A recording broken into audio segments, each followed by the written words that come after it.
তোমার ধামা বাজাবো।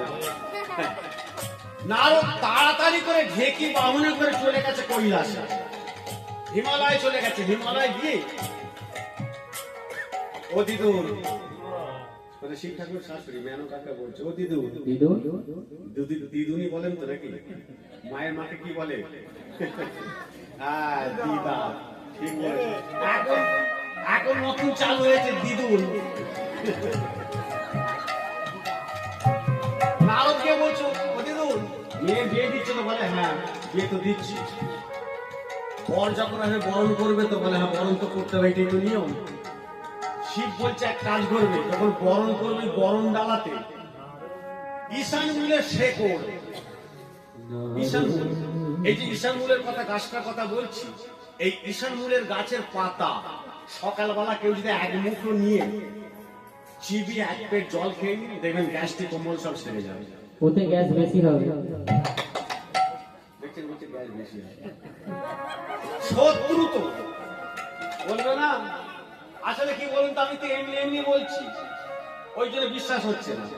কোন আশ্রমের জটাধারী বাবাজি যদি জটা নাড়িয়ে বলে ভক্ত, তখন বিশ্বাস করবে। আমি তো এমনি এমনি বলছি, ওই জন্য বিশ্বাস হচ্ছে না। এই ঈশান মূলের গাছের শেকড়, এই শেকড়ের গন্ধে সাপ পালিয়ে যায়। নারদ যুক্তি দিচ্ছে, ও দিদু ওই বরণ ডালাতে ঈশান মূলের শেকড় দেবে। এখন বুড়ি মানুষ, সাদা মন, একবারে গোটা 50 শেকড় দিয়েছে বরণ ডালা। এইবার শিব গাছে বিয়ে করতে, মেনকা গিয়ে বরণ করছে।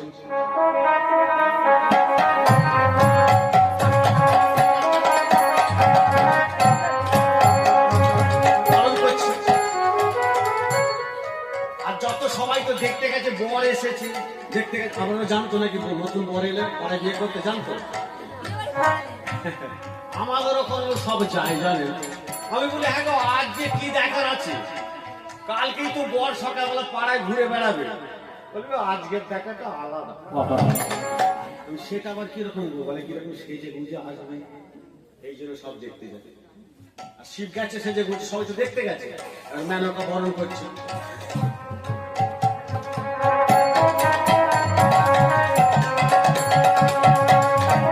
আর ওই যে বরণডালতে ঈশান মূলের শেকড় দেওয়া আছে, তার গন্ধ সাপের নাকে গেছে। সাপ করেছে কি, সাপ এবার কোমর থেকে নেমে হাঁটু হয়ে শুশুকো, সাপ তো পালিয়ে গেছে। আর যেই সাপ পালিয়ে গেছে, বাগছালটা কি হবে? বাগছালটা কি হবে? ব্যাস।